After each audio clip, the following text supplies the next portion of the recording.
अस्सलाम वालेकुम। प्रोग्राम आपस की बात में मैं हूं काशिफ मुश्ताक। आज के इस प्रोग्राम में हम बात करेंगे औरंगी टाउन में उस वारदात की जिसमें जो है वो एक मुलजिम ने सफ़ाकाना तौर पर जो है वो एक हमला किया खातून के ऊपर, उसके दो बच्चों के ऊपर, और जिसमें एक बच्चा जो है वो जांबाक हो गया और जबकि खातून और उसकी एक बच्ची जो है वो ज़ख्मी हुई है। ये वारदात कैसे रिपोर्ट हुई और उसके बाद इस मुलजिम को कैसे गिरफ़्तार किया गया है, आइए जानते हैं।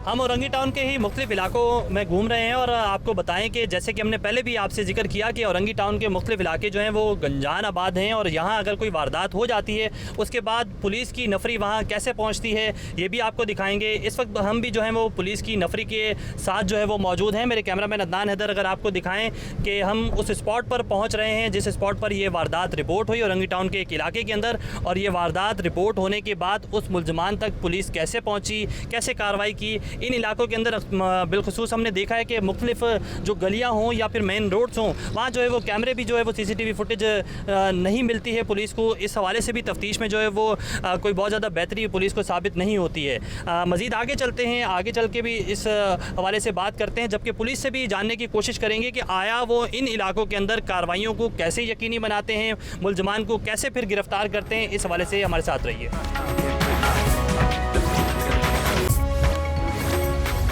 जी बिल्कुल, हम इस वक्त औरंगी टाउन के उस घर में पहुंच चुके हैं जिस घर के अंदर जो है ये वारदात रिपोर्ट हुई। उसके बाद पुलिस की तफ्तीश शुरू हुई और तफ्तीश यहां तक पहुंची कि उस मुलजिम को बाकायदा तौर पर गिरफ्तार कर लिया गया है। मैं अपने कैमरामैन से कहूँगा कि ज़रा आगे की जानिब आएँ, हम सबसे पहले आपको ये घर दिखाएँ।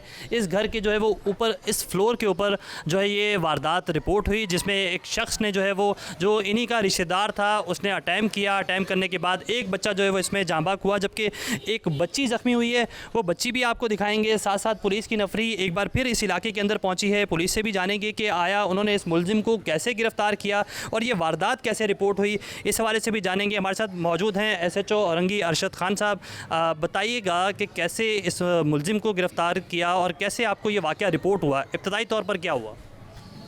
ये चंद रोज़ पहले मेरे पास इसी घर में एक वाक़या हुआ। उसमें एक लेडी और दो बच्चे जो है फ़िलहाल फिलफोर ज़ख्मी थे, लेकिन जब उनको हॉस्पिटल पहुंचाया तो एक बच्चा 10 साल का जिसका नाम हमें सुभान मालूम हुआ, वो बच्चा ज़ख्मों की ताब ना लाते हुए बेचारा फौत हो गया। और जो लेडी थी और एक बच्ची थी, वो बच्ची भी मौजूद है यहीं पर हमारे साथ ही है। वो बच्ची और वो लेडी काफ़ी ज़ख्मी थी। जब हम वहाँ पहुँचे हमने तफ्तीश का आगाज़ किया तो कुछ चीज़ें ऐसी थीं जो कि आइडेंटिफाई हुई तो वो घर की तरफ ही आ रही थी। फिर हमारे SSP साहब वेस्ट जनाब तारिक मस्तूई साहब ने एक टीम तश्कील दी। टेक्निकल बुनियादों पे हमने मुख्तलिफ़ जगहों पर रेड्स किए।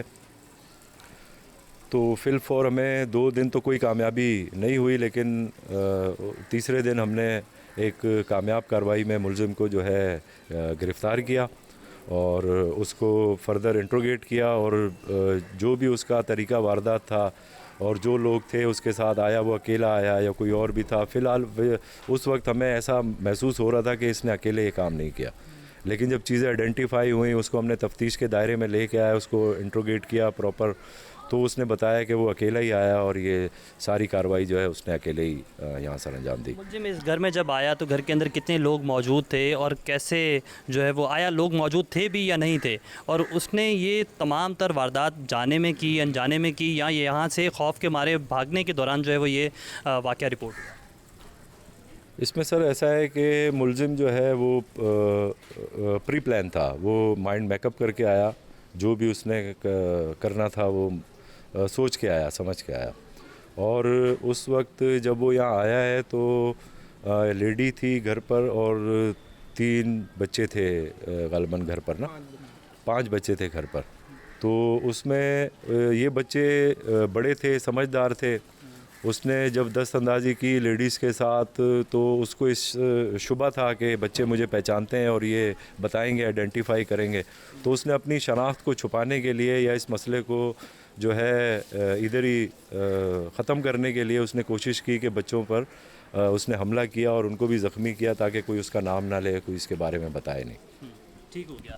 बिल्कुल इस वाक़े के अंदर जो है वो एक ख़ातून ज़ख्मी हुई, एक बच्ची जो है वो ज़ख्मी हुई और एक बच्चा जो है वो इस वाक़े के अंदर जाँ बाक हुआ। जो ज़ख्मी बच्ची है वो भी आपको दिखाएंगे कि आप देख सकते हैं कि उसके ज़ख़म जो हैं वो कितने गहरे हैं, जबकि उस बच्ची के जो वालिद हैं उनसे भी थोड़ी सी बात करने की कोशिश करेंगे। कैसे ये वाक़या रिपोर्ट हुआ, उसके बाद आपने इस वाक़े का मुकदमा दर्ज करवाया, पुलिस की तफ्तीश से अब तक जो तफ्तीश हुई है उससे मुतमईन हैं या नहीं हैं? अक्सर इस तरह के वाक़यात के बाद जो मुद्दई होते हैं वो वापस बैकअप हो जाते हैं, तो आप इस केस को किस हद तक परसू करेंगे, क्या कहेंगे? मेरी तो गुजारिश यही है कि जैसे मेरे बच्चे के साथ हुआ तो मैं चाहता हूँ उसके साथ भी वही हो। सज़ाए मौत का अपील करता हूँ मैं तो यही। बाकी पुलिस माशाल्लाह से बेहतरीन काम कर रही है। हमारे वज़ीर आला, वज़ीर दाखिला सब ने माशाल्लाह बहुत सपोर्ट करा हमें। कितने बच्चे हैं आपके और इस बच्ची को इतना गहरा ज़ख़म आया है, इस हवाले से भी थोड़ा सा बताइएगा। और जब आपको ये वाक़या पता चला तो उसके बाद आपने क्या रिएक्शन किया? पुलिस को इन्फॉर्म किया या पहले घर आए या फिर आप घर से बाहर थे? कहाँ थे, क्या काम करते हैं आप? मैं प्राइवेट जॉब है मेरी, तो ये वेल्डिंग का काम करता हूँ। हमारी साइट कोरंगी में चल रही थी तो अहले मोहल्ला में से किसी की कॉल आती है कि आपके घर में बच्चों की गर्दन काट दी गई है। तो वहाँ से मैं बाहर निकलता हूँ बाइक पे, तो पता चलता है कि अब्बासी शहीद हॉस्पिटल लेके चले गए। तो मैं वहाँ जाके देखता तो ये बच्ची को मेरे एदियों वाला लेके जा रहा था अकेले। तो मैंने उससे छीन के बोला कहाँ ले, बोला इसको रेफ़र करा है जीना हॉस्पिटल। तो मैंने उसकी गोद से लेके इसको एम्बुलेंस में डाला और जीना रेफ़र यानी जीना के लिए निकल गए हम लोग। तो वहाँ हमने तिब्बती इमदाद जो है वो करवाई इसकी पूरी। पीछे से बेगम जो थी हमारी वाइफ, उनकी भी बहुत सीरियस हालत थी तो उनको भी जीना हॉस्पिटल कह रहा, तो वहाँ उनकी भी इमदाद हुई है पूरी। ये जिसने जो ये मुलजिम है इसने क्यों ये इस तरह का इंसिडेंट किया और आपका उससे रिश्ता क्या है? कैसे ये फिर इस सारी चीज़ों को, कोई फैमिली इन्वॉल्वमेंट हुई आप लोग की अब दोबारा, या फैमिली की तरफ से कोई प्रेशर आया कि इस मामले को ख़त्म किया जाए या क्या किया जाए? ऐसा कोई प्रेशर नहीं आया अभी तक ना। तो हमारे जो बड़े मामू आए थे उन्होंने माशाल्लाह बहुत कोऑपरेट, बोला जैसे जो मुलजिम है वो उसकी सज़ा वही होनी चाहिए जो होनी चाहिए। अभी तक उसके वालिद साहब ने भी कोई अभी तक हमसे रब्ता भी नहीं करा है। बस आपका यही मुतालबा है कि आपको इंसाफ फराम किया जाए और मुलजिम को जो है वो सज़ा मिले? जी, सज़ाए मौत मिले जैसे मेरे बच्चे की हुई है।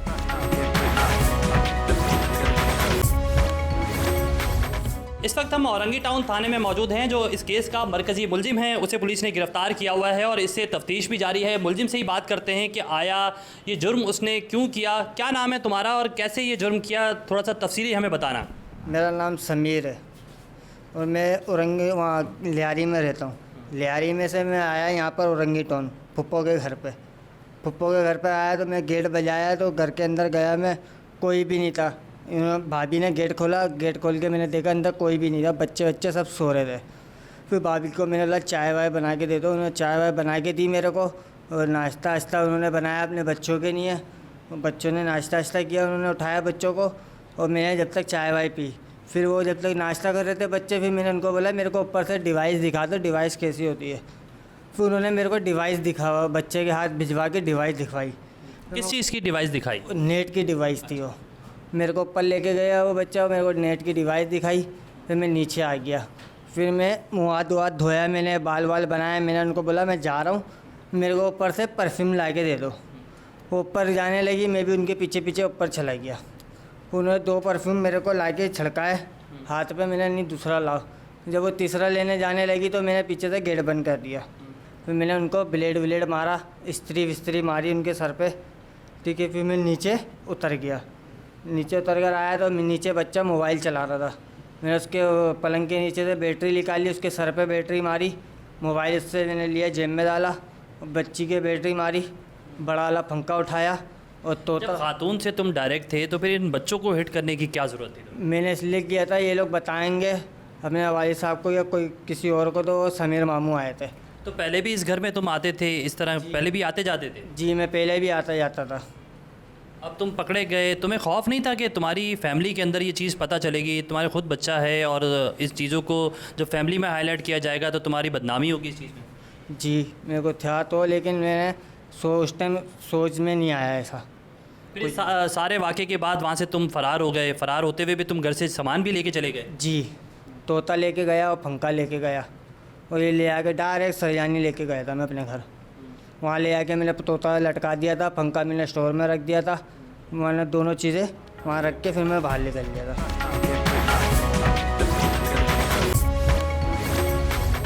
अच्छा जी, अब हम पहुंच चुके हैं एसएसपी वेस्ट के दफ्तर और यहाँ भी जानेंगे कि इस केस के हवाले से तफ्तीशी टीम जो है वो कैसे काम कर रही थी, आया इस मुलजिम को गिरफ्तार कैसे किया गया, मुलजिम के बयान में क्या चीज़ सामने आई, इस हवाले से भी बात करेंगे। हमारे साथ एसएसपी वेस्ट तारिक मस्तोई मौजूद हैं।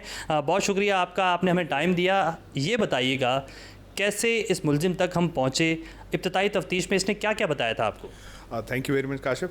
मुलजिम बहुत ही शातिर और बड़ा चालाक किस्म का था। इसके लिए हमें बड़ी एफ़र्ट्स करनी पड़ी और हमें 3-4 दिन मुसलसल ऑन टोज़ रहना पड़ा। स्पेशली सबसे पहले तो हमने ये काम किया कि जैसे ये वक़ूआ हमें 15 के थ्रू रिपोर्ट हुआ, पुलिस ने इनिशियली वहाँ पे रिस्पॉन्ड किया और जब हमें ये क्लैरिटी हुई कि इस वक़ूए में समीर नाम का मुलजिम इन्वॉल्व है, तो हमने सबसे पहले उसके लिए एक स्पेशल टीम तश्कील दी जिसमें मुख्तलिफ़ थानों के SHOs को और जो माहिर तजुर्बाकार तफ्तीशी थे उनको हमने उस टीम में रखा और उसके बाद हमने इसके ऊपर काम करना शुरू किया जो है ना, क्योंकि मुलजिम ज़हनी तौर पे बहुत ही शातिर और चालाक था, तो उसने काफ़ी हमें परेशान किए रखा और मुख्तलिफ़ जगहों पे जो है ना हमें उसके लिए रेड्स भी करने पड़े। हमें फिर सेकेंडली टेक्निकली इस चीज़ को हम लेके चले और उसके थ्रू जो है हम इस बात पे कामयाब हुए कि हमने इस मुलजिम को गिरफ़्तार किया जो है। अच्छा, अमूमन ये कहा जाता है पुलिस के पास प्रॉपर जो है वो सिस्टम मौजूद नहीं होता मुख्तलिफ तफ्तीश करने के हवाले से, तो आया पुलिस ने इस मामले में, आपने टेक्निकल वर्ड भी यूज़ किया है, तो टेक्निकल टीम आपकी प्रॉपर थी इसीलिए ये मुलजिम जल्द गिरफ्तार हो गया? जी नहीं, अल्हम्दुलिल्लाह माजी में कुछ इस तरह के इश्यूज़ ज़रूर थे, लेकिन अब हमारे पास सिंध पुलिस इस हद तक बड़ी वो अच्छी फैसिलिटीज़ हमारे पास टेक्निकली अवेलेबल हैं। जियो फेंसिंग हमारे पास अवेलेबल है, CDRs एंड लोकेशंस और बाकी जो तमाम चीज़ें हैं वो अल्हम्दुलिल्लाह एक अच्छी फैसिलिटी हमारे पास है। और हर दफ्तर में जो है हमारे पास जो है एक बाकायदा टेक्निकल सेक्शन, IT सेक्शन है जिसके पास जो रेलेवेंट टूल्स एंड गैजेट्स हैं वो हमारे पास अवेलेबल हैं। हमें लोकेटर्स का अल्हम्दुलिल्लाह कोई ऐसा इशू नहीं है और टेक्निकली अब पुलिस बहुत साउंड हो चुकी है। और सेकेंडली हमने IT के बहुत सारे ऐसे इनिशिएटिव जो है ना वो लॉन्च किए गए हैं जिनके थ्रू हमें पुलिस की तफ्तीश में और मुलजिमान को अरेस्ट करने में अल्हम्दुलिल्लाह काफ़ी आसानी भी होती है और उसमें हमारा कामयाबी का रेशो भी बहुत ज़्यादा है। एविडेंस आपको इब्तदाई तौर पर क्या मिले, क्या कैसे आपको ये पॉइंटेशन हुई कि यही शख्स इसमें मुलविस है, फिर कैसे इसको इंटेरोगेट किया, कोई फ़ोन कॉल इसने की थी, क्या हुआ था? जी बिल्कुल, मुलजिम की दीदा दिलेरी आप इस हद से अंदाज़ा लगाएं कि जब उसने ये वारदात की तो उसके बाद उसने उस खातून के शोहर को फ़ोन करके ख़ुद भी बताया और बड़ी दीदा दिलेरी के साथ कि जी मैं आपके बच्चों को मार के आ रहा हूँ, तो आप जाएँ और जाके अपने घर में देखें। इनिशियली हमें थोड़ी सी परेशानी हो रही थी क्योंकि क्राइम सीन में हमें कुछ ऐसे शवाहिद या ऐसी सूरत हाल नज़र आ रही थी कि शायद यहाँ पर कोई वारदात वगैरह हुई है और ड्यूरिंग डकैती या हाउस रॉबरी ये वक़ूआ हुआ है। लेकिन जब ये फ़ोन कॉल आई हमारे पास तो उससे हमारे पास चीज़ें बड़ी क्लियर होगी। सेकेंडली जो मजरूबा थी, जो ज़ख्मी खातून थी, इसमें जब उससे भी हमने इनिशियली पूछा तो उन्होंने भी इनकी तरफ जो है ना मुलजिम की तरफ निशानदेही की, तो उसके बाद से फिर हमारी टीम्स ने इसके ऊपर वर्कआउट करना शुरू किया और अल्लाह ने हमें कामयाबी दी इसमें। दीगर केसेस की तरह क्या ये मुलजिम भी जल्द रिहा होकर वापस बाहर आ जाएगा? किस तरह का केस आपने इस पर जो है वो दर्ज किया है, क्या सेक्शन उसमें लगाई गई हैं, तफ्तीश को आगे कैसे बढ़ाएंगे? देखें जी, अब इसमें कई दफ़ा पुलिस अपनी तरफ से बहुत बड़ी अच्छी केस फाइल तैयार करती है और क्योंकि ये सेंसिटिव केस है, इसमें एक बच्चा जहाँ बहक भी हुआ जो है, इसमें 1-2 बच्चे ज़ख्मी भी थे और ख़ातून जो है वो भी इसमें ज़ख्मी हुई और इसमें दरअंदाज़ी जो है ना वो भी हमें महसूस हुआ। तो पुलिस की तरफ से तो बहुत अच्छी तफ्तीश और एक बेहतर केस फाइल बनाई जाएगी। लेकिन नॉर्मली होता ये है कि इस तरह के जो केसेस हैं जिसमें पर्सनल एनिमिटी होती है, जिसमें फैमिली और रिश्तेदारियां आ जाती हैं, तो बाज़ औक़ात मुद्दई ख़ुद उसमें से बैक कर जाते हैं जिसका लामला जाके रिलीफ जो है उनको मुलज़मान को मिलता है। लेकिन आई एम क्वाइट होपफुल कि इंशाल्लाह इस मामले में इस तरह से कोई मामला नहीं होगा।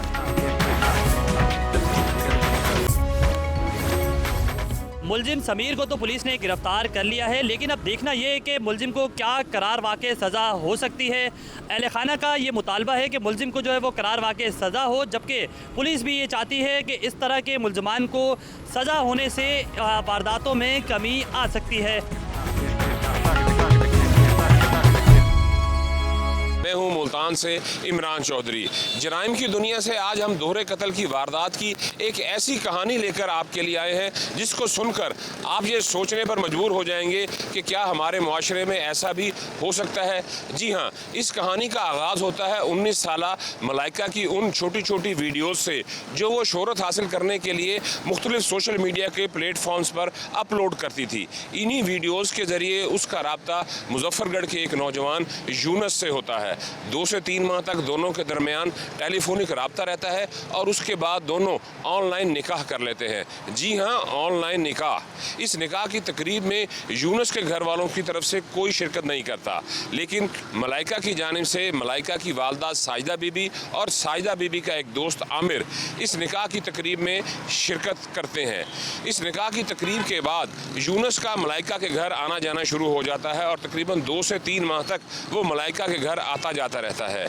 इस दौरान मलाइका और उसकी वालदा मुख्तलिफ हीले बहानों से पैसे भी बटोरती हैं। इस दौरान यूनुस ने अपनी सास साजिदा बीबी से इस ख्वाहिश का इजहार किया कि अब वो मलाइका की रुखसती कर दे, लेकिन साजिदा बीबी ने साफ इनकार कर दिया और यूनुस को अपने घर आने से भी मना कर दिया, जिसका यूनुस ने बहुत बुरा मनाया। लेकिन उसका टेलीफोनिक राब्ता मलाइका के साथ रहा। एक दिन मलाइका ने उसको एक ऑडियो मैसेज किया और कहा कि उसकी वालदा उसकी किसी सूरत रुखसती नहीं करेगी और अब वो आइस एडिक्टेड हो गई है, जिसके ऊपर यूनुस ने साजिदा बीबी से बदला लेने का ठान लिया और उसने बाकायदा मनसूबाबंदी की और हनी ट्रैप के जरिए साजिदा बीबी को बस्ती मलूक के इलाके में एक जगह रात को बुलवाया। जब साजिदा बीबी आई तो उसके साथ उसका दोस्त आमिर भी था। यूनुस ने जब साजिदा बीबी को फायरिंग करके कत्ल करना चाहा तो आमिर ने साजिदा को बचाने की कोशिश की और इस दौरान यूनुस की फायरिंग से साजिदा बीबी और आमिर दोनों ही मौके पर जहां बहक हो गए। ये मुकदमा किस तरह से ट्रेस हुआ, मुलजिम किस तरह से पकड़ा गया, ये सब कुछ जानने के लिए आप हमारे साथ रहें। सबसे पहले हम चलेंगे आमिर के घर और आमिर की वालदा और उसके भाइयों से बात करेंगे। क्या वो जो थे वो आमिर का जो साजिदा के साथ ताल्लुक़ था उससे वो जानते थे, या जो कुछ भी आमिर की हरकत व सकनात मशकूक थी क्या वो इससे वाकिफ़ थे। ये सब कुछ जानने के लिए मेरे साथ चलें आमिर के घर।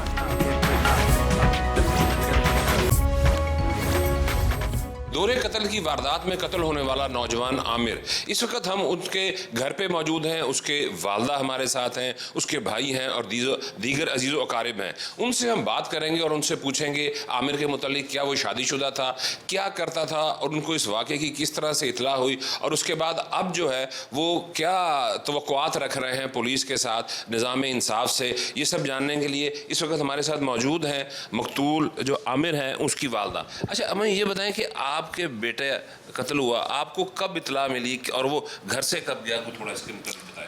वो असर का और मगरम का टाइम था, जब वो घर से आया किसी ने फ़ोन करके उसको बुलवाया कि वो फिर आ गया कि हमें फिर रात को 8 साढ़े 8 बजे हमें इतला मिली है। अच्छा, जब उसको फ़ोन आया, जब वो घर से गया तो उस वक्त आपके पास बैठा हुआ था? मेरे पास से नहा धो के गया। अच्छा, कोई आपको ऐसा लग रहा था कि किसी दोस्त की कॉल थी या कॉल करने वाला वो किस काम से घर से जा रहा था, उसने कुछ आपको बताया? जी नहीं, मुझे कुछ नहीं बताया।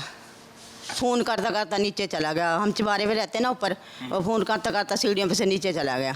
अच्छा, जब वो काम से वापस आया तो उसकी रोज़ाना का इसी तरह का ही मामूल था कि शाम को उसको कोई दोस्त अहबाब या किसी का फ़ोन आता था तो वो रूटीन में जाता था, या उस दिन गैर मामूली आपको नज़र आया कि पहले इस तरह से नहीं जाया करता था और आज नहा धो के तैयार होके जा रहा है?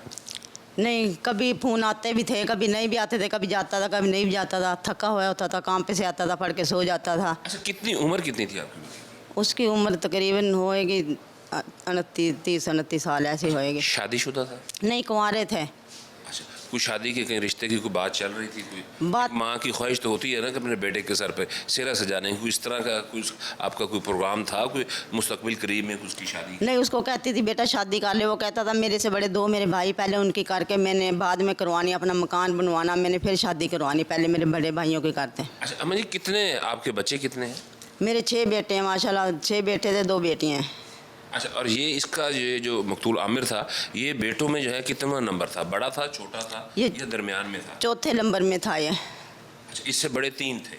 4 इससे बड़े हैं। अच्छा, इससे 3 इससे बड़े हैं। हाँ जी। अच्छा, इस वक्त इनके भाई आमिर के मकतूल के हमारे साथ ये देखें, ये है, ये भी उनका भाई है, ये भी उनका भाई है, ये भी उनके भाई हैं। 2 भाई जो हैं वो नहीं आ सके। अच्छा, ये है उनके, आप खड़े, आप आमिर के क्या लगते हैं जी? भतीजे। अच्छा, भतीजे।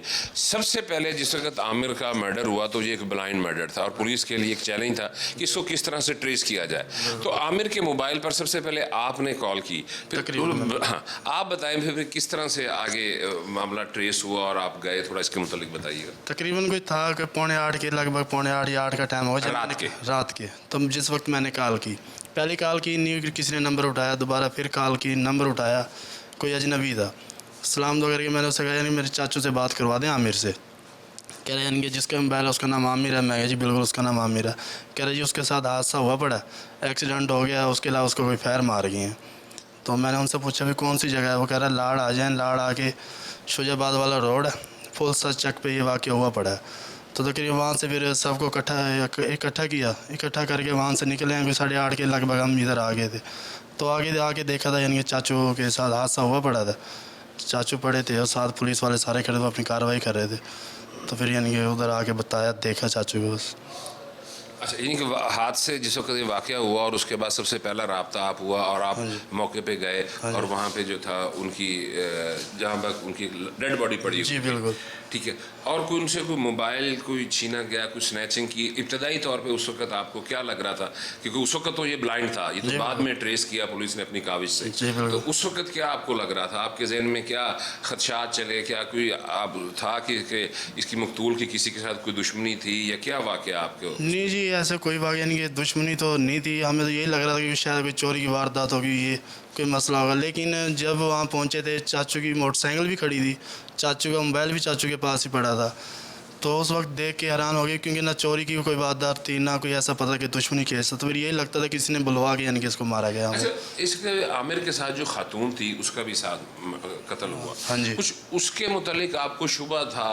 क्या आमिर पहले भी जो था, ज़ाहिर सी बात है उसकी शादी नहीं हुई थी और उसकी दोस्ती थी, तो क्या कभी उसने घर में इज़हार किया हो कि जी मैं कहीं शादी अपनी पसंद की करना चाहता हूँ, या कुछ इस किस्म की कभी कोई बात आपने उनके साथ हुई हो? या नहीं, चाचू के साथ यानी कि यारी दोस्ती थी, चाचे वाला तो ऐसे हिसाब नहीं था, भाइयों वाला हिसाब था। उसने ऐसी किसी किस्म की कोई बात नहीं की थी।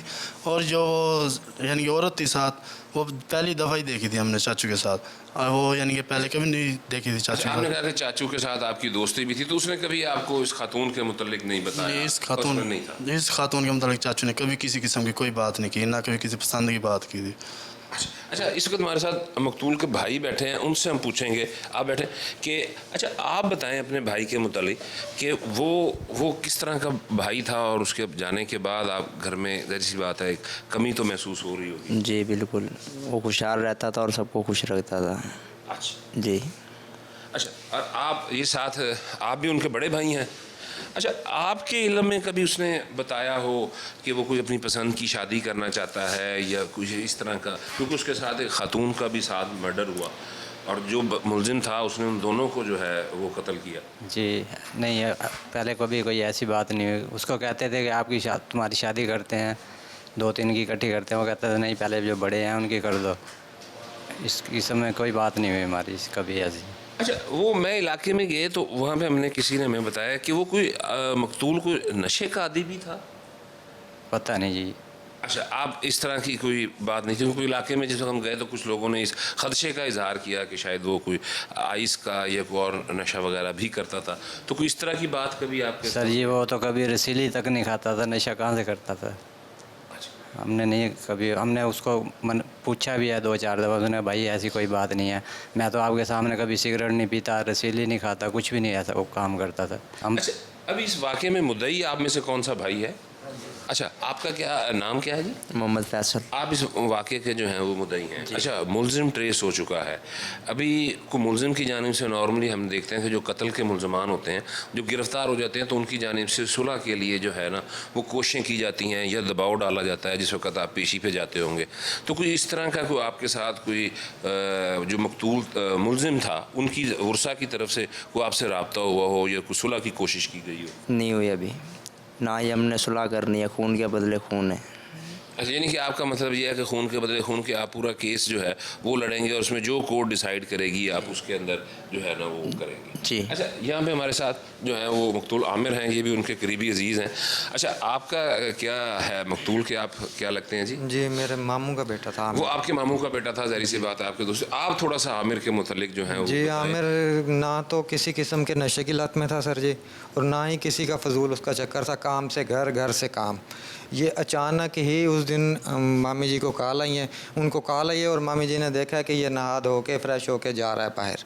तो उसके बाद हमें 8 साढ़े 8 बजे ये ख़बर मिल गई, उस भाई ने कॉल की है तो वो उनके मोबाइल उनके पास नहीं था। अच्छा, इस वाक़े की जिस वक्त हम इसके ऊपर काम कर रहे थे तो ये पता चला कि इसमें जो खातून जो कत्ल हुई है वो दीपालपुर की रिहायशी थी और वहाँ से गुज़िश्ता 10 से 12 साल पहले वो पूरी फैमिली जो थी वो मुल्तान मुमताज़ाबाद का एक इलाका है पीर कॉलोनी, वहाँ पर वो जो है वो शिफ्ट हुई थी और वो एक बेवा खातून थी और उसके 2 जो है वो बेटियाँ भी थीं, जिनमें से एक मलाइका, जिसके मुतालिक मैं आपको बताया भी गया कि जो एक ऑनलाइन जो निकाह का एक किया गया था इस मुल्ज़िम के साथ, जो ऑनलाइन निकाह हुआ था वो इसी मलाइका के साथ हुआ था। हमने बहुत कोशिश की कि हम जो है वो जो मकतूला थे उनके वर्सा से भी बातचीत करते, हमने पुलिस के ज़रिए भी उनको अप्रोच करवाने की कोशिश की कि वो आएँ और अपना मौक़िफ़ जो है वो हमारे प्रोग्राम में दें इस वाक़े के मुतालिक, लेकिन वो जो थे वो इस वक्त तक जो है वो इस मुकदमे में कोई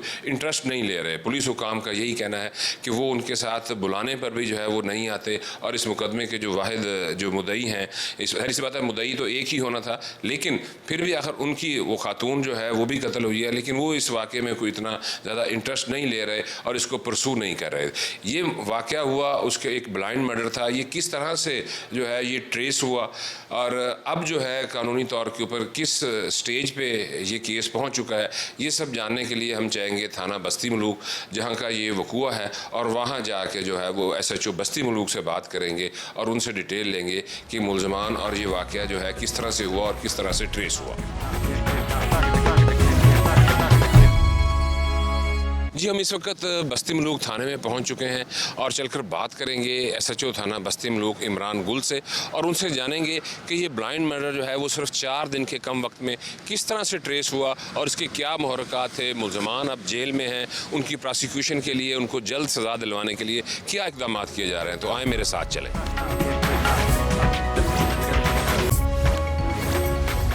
इमरान साहब, बहुत शुक्रिया आपके वक्त देने का। अच्छा, सबसे पहले ये बताएं कि ये जो डबल मर्डर हुआ बड़ा मुश्किल होता है पुलिस के लिए जो है वो कत्ल को ट्रेस करना जिसके अंदर जो ब्लाइंड हो, मौके से किसी किस्म की कोई दुश्मनी ज़ाहिर ना हो रही हो, तो आपने ये 4 दिन के कम वक्त में किया, इसके मुतालिक हमें बताएं कि किस तरह से ट्रेस हुआ और किस तरह से क्या क्लू मिला जिससे चलते हुए फिर जो है वो आप मुल्ज़मान तक पहुँचे। Sir, thank you very much, आपके टाइम का सर बड़ा शुक्रिया और इस कवरेज के लिए भी।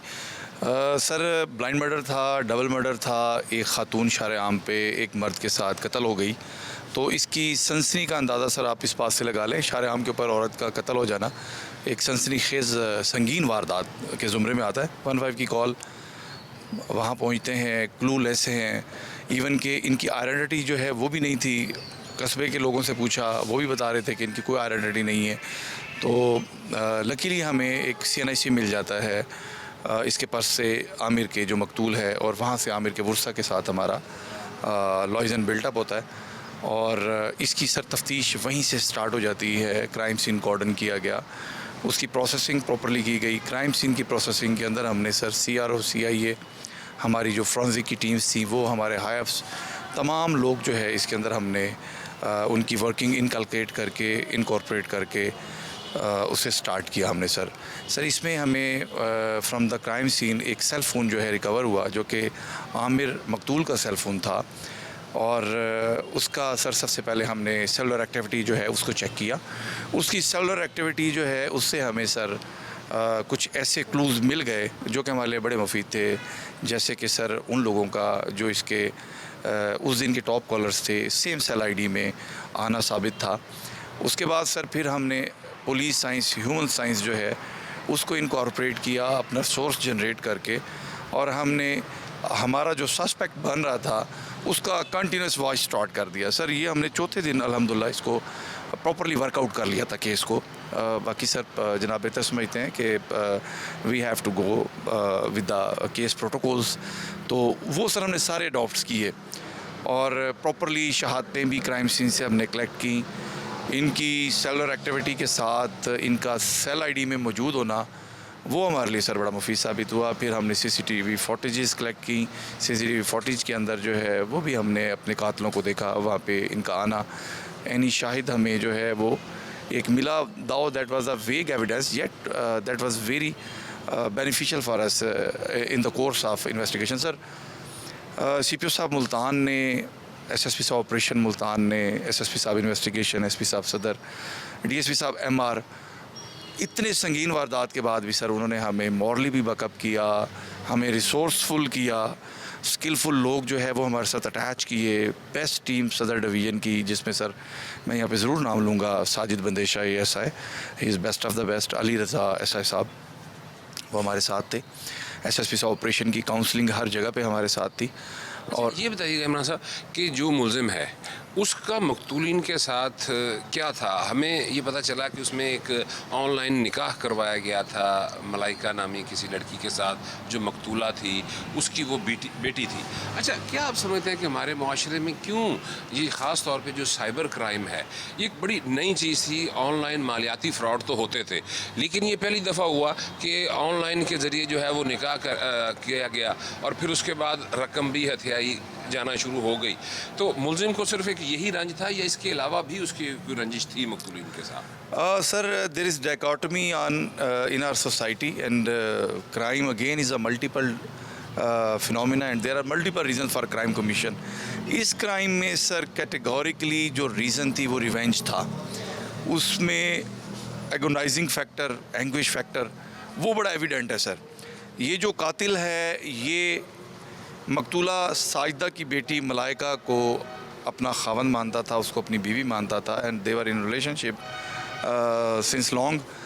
That was the very reason कि ये उनको उनसे वापस लेना चाहता था। मलाइका कस्टडी में थी साजिदा की और आमिर की, और उनको उसको कंसील किया हुआ था, उससे मिलने ना दिया जाता था। लेकिन इसकी कुछ वीडियोस इसके पास पहुंचती थी जिसमें वो under the influence of टॉक्सिकेशन and substance बड़े वियर्ड सा उसका एटीट्यूड और उसका बिहेवियर होता था। ये सर रिवेंजफुल था, ये रिवेंजफुल था। इसने हनी ट्रैप किया, इन दोनों के लिए हनी ट्रैप इसने बनाया, अपने साथ 2 लोग इसने शामिल किए, उनका रोल एट्रीब्यूशन भी हमने उस तरह से इनकॉर्पोरेट किया अपनी केस फाइल में। उनको यहाँ पे बाकायदा बुलाया गया, बुलाने के बाद उनको आइसोलेशन में ले जाया गया, आइसोलेशन में ले जाके फिर ये उनके सामने आया और वहाँ पे आके इसने उन्हें कहा कि मलाइका मुझे हैंड ओवर करेंगे। सर बोथ एंड पे जो है एग्नी थी, उस एग्नी में जो है ये आपस में लड़ने के बाद सर इसने बड़ी बेदर्दी से दोनों को फायर मार के कत्ल किया। ये मुलजमान पकड़े गए, बड़ी मेहनत के साथ आपने मुलजमान पकड़े। हमने अक्सर केसेस में देखा है कि पुलिस जिस वक्त मुलजमान को गिरफ्तार कर लेती है, चलान सेंड टू कोर्ट हो जाता है, तो आगे फिर मामला प्रोसिक्यूशन का हो जाता है। सज़ा दिलवाने के लिए आप क्या इसके अंदर अपना किरदार जो है वो अदा करेंगे कि इसको जो मुलजमान हैं उनको जल्द जो है वो सज़ा मिल सके? सर कन्विक्शन का process again criminal justice system इसको टेकअप करता है सर। बहुत बेहतर आप समझते हैं, आप इस पे सर आपकी बड़ी ज़बरदस्त ऑब्जर्वेशंस हैं। सर इसमें हमने जो प्रॉपर एविडेंसेस थे वो इनकलकेट किए हैं सर, इनकॉर्पोरेट किए हैं, जिसके अंदर हमारा सेलर एविडेंस भी है, अकलर एविडेंस भी है, CCTV फुटेजेस भी हैं सर। इसके अंदर सर हमने बेहतरीन किस्म का केस फाइल जो है वो प्रिपेयर की है। प्रोसिक्यूशन हम इसका अर्ली करवाएंगे। जो हमारे मेडिकल्स थे, जो हमारे पोस्टमार्टम्स थे, वो हमने properly medical legal reports, forensic को भेजने वाली चीज़ें प्रॉपरली सर हमने क्राइम सीन प्रोसेसिंग की है सर। कोई दूसरी राय नहीं है कि अगर आपका क्राइम सीन प्रोसेसिंग वो अप टू द मार्क है तो आपको रिजल्ट्स ओरिएंटेड पॉलिसिंग जो है वो आप कर सकते हैं और उसमें आप कन्विक्शन जो है वो बेटर कन्विक्शन करवा सकते हैं। ये थे हमारे साथ SHO बस्ती मलूक इमरान गुल। इन्होंने भी इस तरफ इशारा दिया कि ये हमारी सोसाइटी का एक अलमिया है कि इस किस्म के जो ऑनलाइन जो है ये जिस तरह से निकाह का झांसा दिया गया या निकाह करवाया गया, तो हमारे ऑनलाइन साइबर क्राइम के जो हैं वो क्राइम के वाक़यात माशरे में बहुत ज़्यादा बढ़ते जा रहे हैं। तो अब हम चलेंगे लीगल राय के लिए ऐसे एक वकील साहब के पास जो ये साइबर क्राइम के ऊपर बहुत ज़्यादा अबू रखते हैं, और उनसे हम ये जानेंगे कि क्या वजह है, क्या हमारे कानून में कुछ इस किस्म के लकूनाज हैं साइबर क्राइम के ऊपर जो है वो क्यों नहीं जो है वो कंट्रोल पाया जा रहा। हालांकि FIA की जानिब से जो है वो इसके ऊपर काफ़ी नए कवानीन भी जो हैं वो मुतारिफ़ करवाए गए हैं, लेकिन उसके बावजूद भी जो है वो हमारे माशरे में साइबर क्राइम जो है वो बहुत ज़्यादा बढ़ता जा रहा है। तो मेरे साथ चल के जो है वो बात करते हैं। जी, ऑनलाइन जराइम की शरह में बहुत ज़्यादा इजाफा हो गया है। इस वक्त हमारे साथ मौजूद हैं एडवोकेट मलिक ईसा उस्मान गाजी।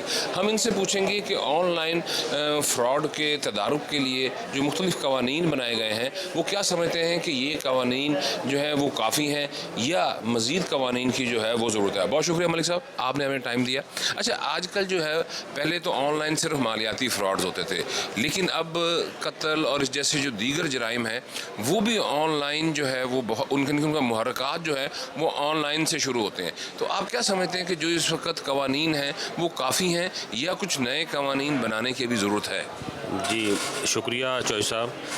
पाकिस्तान में जो है ना, कानून बनाना और कानून पे इम्प्लीमेंटेशन ये दो चीज़ें हैं। पाकिस्तान में जो लेजिस्लेशन के इदारे हैं वो सिर्फ आजकल अपनी लड़ाइयों में और अपने मामलात में बिज़ी हैं, लेकिन जो मसला है, जो आवाम के मसाइल हैं, जो आवाम के साथ जो जुल्म और ज़्यादती हो रही है उसके बारे में नए कानून को बनाना और कानून पे इम्प्लीमेंटेशन, बहुत सारे लॉ अवेलेबल हैं पाकिस्तान में।